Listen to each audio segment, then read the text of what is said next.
सबको नमस्कार। आज मैं बहुत खुश हूँ। पंजाब के लोगों के लिए खुश हूँ, देश के लोगों के लिए खुश हूँ। पंजाब के मुख्यमंत्री भगवंत मान जी ने आज बहुत शानदार ऐलान किया इस देश के गरीबों के लिए, पंजाब के गरीबों के लिए, और मैं समझता हूँ कि पूरे देश पे आने वाले समय में इसका असर पड़ेगा। भगवंत मान जी ने ऐलान किया है कि पंजाब में गरीबों का राशन उनके घर घर तक पहुंचाया जाएगा। Door step delivery of ration, घर घर राशन योजना।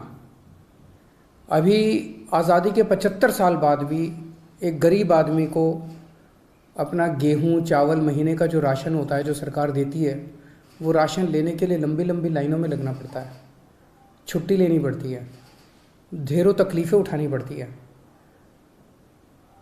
आज ज़माना ये आ गया कि एक फ़ोन करो और फ़ोन के ऊपर ऑर्डर करो और पिज़्ज़ा आपके घर आ जाता है, सारा सामान आपके घर आ जाता है, लेकिन राशन लेने के लिए गरीब आदमी को लंबी लंबी लाइनों में लगना पड़ता है। तो घर घर राशन योजना के तहत लोगों का गेहूं या आटा या दाल जो भी है, चावल, वो अच्छी सी पैकिंग करके, बोरी में पैकिंग करके आपके घर का जितना भी बनता है वो आपके घर में सरकार हर महीने आपके घर में दे के आएगी। पंजाब के गरीबों को इससे बहुत फ़ायदा होगा। तो मैं पंजाब के लोगों को बहुत बहुत बधाई देता हूँ। मैं समझता हूँ ये जल्दी लागू होगा, आज ऐलान किया गया है। दिल्ली में पिछले 4 साल से हम लोग इस योजना को, door step delivery of ration की योजना को लागू करने के लिए बहुत संघर्ष कर रहे हैं। सब कुछ हो चुका था, हमने सारा काम कर लिया था। केंद्र की भाजपा सरकार ने इसको रोक दिया, इसे करने नहीं दिया। ये सही नहीं है। लेकिन अंग्रेजी में एक कहावत है, you cannot stop the idea whose time has come. जिस आइडिया का समय आ चुका है उसको कोई नहीं रोक सकता, उसको कोई ताकत नहीं रोक सकती, फिर उसके पीछे कुदरत लग जाती है। अब इसका आइडिया आ चुका है, इसका समय आ चुका है, तो ये तो लागू होगा। दिल्ली में नहीं लागू करने दिया, कोई बात नहीं, पंजाब में लागू करेंगे। पंजाब में लागू होगा, सारा देश देखेगा, सारे देश के लोग इसकी मांग करेंगे, पूरे देश में लागू होगा। जैसे आज मोहल्ला क्लिनिक दिल्ली में बने, पूरे देश में बन रहे हैं। दिल्ली के अंदर जो जो चीज़ें लागू कर रहे हैं, पूरे देश में लागू होती जा रही हैं।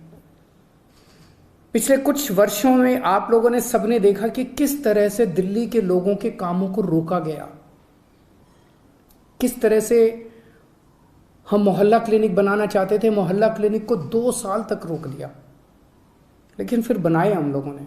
सीसीटीवी कैमरे पूरी दिल्ली में लगाना चाहते थे, उनको 3 साल तक फाइल रोक दी केंद्र ने।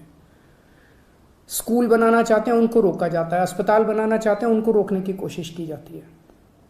पिछले 75 साल से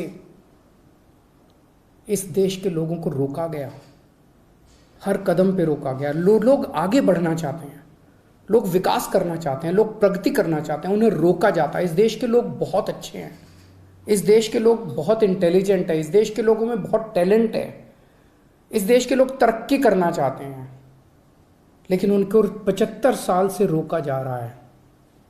लेकिन अब लोग रुकने वाले नहीं हैं। अब लोगों ने ठान लिया, अब लोग खड़े हो गए हैं। 2 राज्यों के अंदर लोगों ने कट्टर ईमानदार सरकार बना दी है। अब ये देश तरक्की करेगा, अब ये देश आगे बढ़ेगा।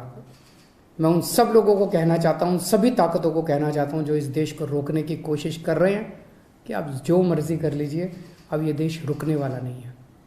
नमस्कार। खबरों से खबरदार रहने के लिए चैनल को सब्सक्राइब करें और प्रेस करें बेल आइकन।